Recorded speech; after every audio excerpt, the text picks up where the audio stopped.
제가 사는 성당이 저는 참 편하게 신부 생활을 하고 있습니다. 하루에 한 번만 미사를 하면 됩니다. 토요일 날도 한 번, 주일 날도 한 번, 월요일은 여기 와서 미사하고, 그러다 보니까 강론을 제가 쓸 일이 없어가지고요, 오늘 강론 쓰느라고 조금 애를 먹었습니다. 저번 9월 달에 제가 동유럽에 갔다 왔습니다. 갔다 온 동생들끼리 함께 갔었는데요, 그 중에 가고 싶었던 곳이 딱 한 군데가 있어서 그곳을 중심으로 다녀왔습니다. 여러분들 아시겠지만 아우슈비츠를 꼭 가보고 싶었습니다. 그곳이 어떤 곳인지 다 아실 겁니다. 그런데 아우슈비츠에 가면 첫 번째로 들어가야 되는 수용소에 이런 글귀가 써 있습니다. 역사를 잊어버리는 자는 그 역사를 다시 살게 될 것이다. 아주 유명한 말입니다. 조지 산타야나라는 사람의 거의 표어처럼 쓰여지는 말입니다. 역사를 잊어버리면, 역사를 망각하면 그 역사가 다시 되살아나서 산다는 겁니다. 요즘 돌아가는 모습을 보면 역사가 다시 반복된다는 말이 맞는 것 같기도 합니다. 아우슈비츠는 아시는 것처럼 히틀러가 자신의 자신의 정당성을 얻기 위해서 유대인들을 죽였고, 그 아우슈비츠에서 200에서 한 400만 정도가 죽었다고 합니다. 들어가서 보면 있던 신발들, 그 다음에 머리카락 잘라가지고 만들었던 카페트, 그 다음에 안경, 그 다음에 어린아이들까지도 끌려왔었는데 어린아이들이 가지고 있던 인형들까지 이렇게 쌓아놨습니다. 들어가서 보고 나오면 이런 질문을 했습니다. 저희 동창신부 하나가 저한테, 저도 그런 얘기를 했는데, 왜 그랬을까? 왜 그랬을까? 그 답은 없습니다. 왜 그랬을까? 그런데 그 답의 질문, 그 질문에 답을 하기 위해서 40년대에 20대였던 사람들이 60년대에 40대가 되어가지고 그 답을 찾기 시작을 했습니다. 그래서 나온 게 민중신학이네, 해방신학이네, 정치신학이네, 또 정치철학이네, 또 사회학적으로 발전을 하고 해서 답들을 막 내기 시작을 했습니다. 다시는 이런 일이 없어야겠다고 하면서 했습니다. 그러면서 교회도 많이 비판을 했습니다. 유대인들이 그렇게 죽어갈 때 교황과 교회는 아무 말도 안 했습니다. 왜 안 했을까? 무서워서? 아니면 그냥 지나갈 거니까? 그런데 몇몇 신부님들하고 신자들은 나치에 저항을 해서 죽기도 했습니다. 그러면서 얼마 전에 박근혜가 전라북도에 왔었습니다. 전라북도에 와서 한 말이 새만금에 대한 이야기를 했습니다. 그 얘기를 듣는 순간에 아우슈비츠 생각이 많이 떠올랐습니다. 거기서 사람들이 그렇게 많이 죽어가는데 교회는 가만히 있었고, 또 그것 때문에 역사적으로 역사에 대한 생각을 하고 새롭게 역사에 대한 질문을 던져서 유럽 사회가 많이 발전을 하게 됩니다. 그런데 제가 전주교구니까 전라북도에서는 아직도 새만금 얘기를 하면 표를 많이 찍어줍니다. 87년에 노태우가 새만금에 간척지를 만들어서 그걸 농지로 쓴다, 한다 했습니다. 그래가지고 지금 막아놨습니다. 33km입니다.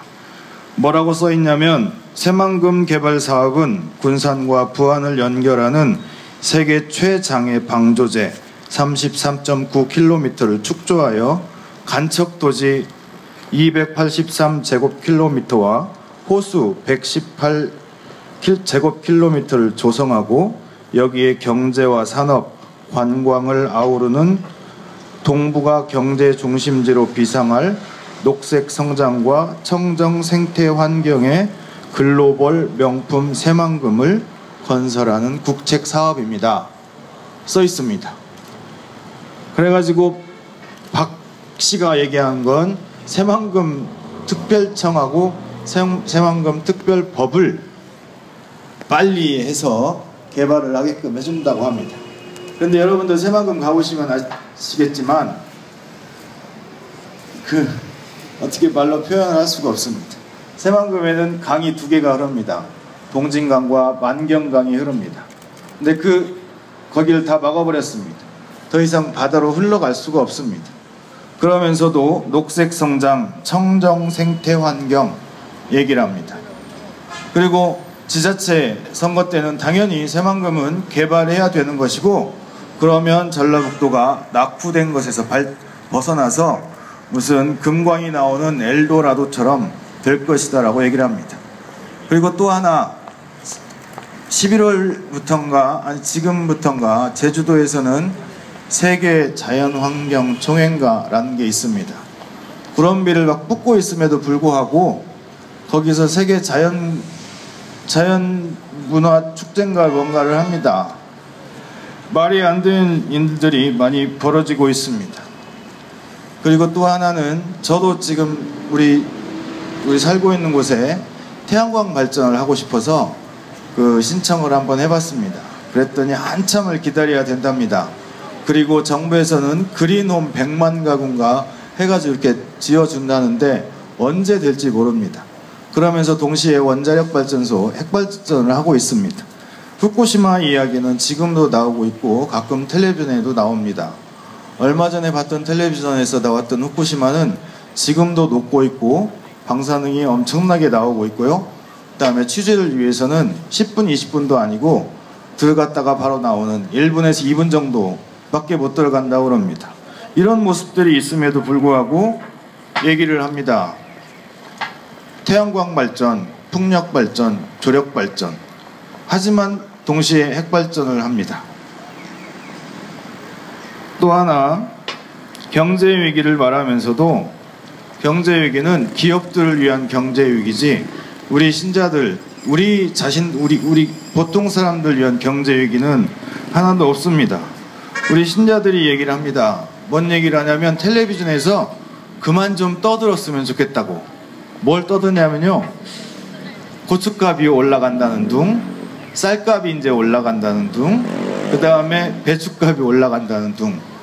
근데 보면 우리 배추 엄청나게 많이 심어가지고 잘 됐거든요. 배추가 엄청 싸질 건데 배추가 모자란다는 둥, 그런 얘기들을 자꾸 하면 우리 할머니들이 아이 그런 얘기 좀 그만하지, 진짜로 올라가는데 막상 우리가 지은 거는 많이 있는데요, 텔레비전 아주 떠들어대면 더 올라갑니다, 값이. 이런 모습들 이렇게 보면서 역사에 대한 생각을 했습니다.